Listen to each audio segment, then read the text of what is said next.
我是家电维修邓师傅啊，这是客户拿了一台洗衣机过来，插上电，没反应啊，不通电。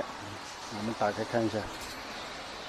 这个洗衣机这个盖子我们已经拆开了啊，拆开了，这里有一个保险盒子啊，这个保险盒子里面装有一个保险，我们拆开看一下。哇，看到没有？很明显啊，这保险已经烧毁了，炸掉了。炸掉这个保险，炸成这么厉害的话，我们就要拆开这个电路板，来量一下它那个牵引跟进水阀还有马达，看有没有短路的地方，我们再装保险啊。拆开电路板拆开，因为它那个这些接线头啊，全部在这个电路板这边啊，很好测量。这个电路板我们已经拆开了啊，拆下来了。这个电路板就是这两根线啊，看一下啊，这一根蓝线跟这根中线是爱不爱，直接到这边。这两根呢就是到马达的啊，红线跟黄线正反转的，正转跟反转。这一个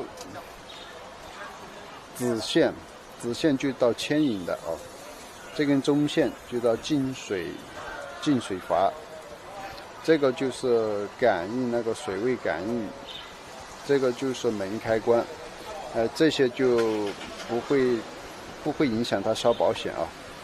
烧保险的话，或者是牵引坏了，进水阀坏了，还有马达坏了，这种情况就影响它会烧保险。好，我们再来量一下它的这个阻值，像这个蓝线啊是公共的零线啊。我们把这个表皮打这边，量一下这个牵引 5.5 kO， 正常啊。再量一下进水阀 4.5 kO 也是正常的啊。再量一下这个马达啊，马达正反转，这个就不正常了啊，这个是 MO 了，这个反转正转都是 KO 了，这个红线跟这个黄线也是 MO 了，这说明就是马达这条线路有问题。正常的情况的话，这个蓝线跟红线、蓝线跟黄线都是30欧左右，红线跟黄线60欧左右啊，这是正常的数值。这个明显不对了啊！我们再看一下后面。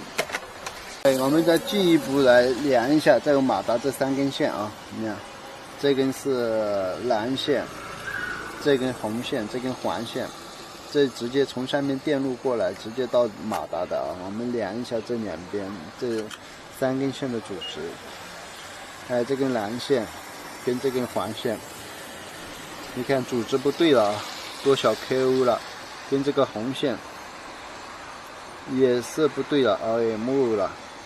这根黄线跟这个红线，来都是 MO 了，这说明问题。进一步确定它的问题就出现在马达啊。这种情况，我们就把这一个马达这一组拔掉，把保险换上去，插电试一下啊。插电如果不消保险通电的话，进一步确定它就是马达坏了啊。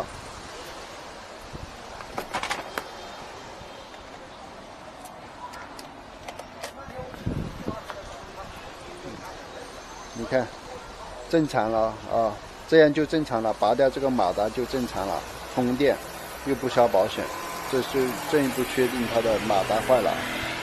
好，这个视频就到这里啊。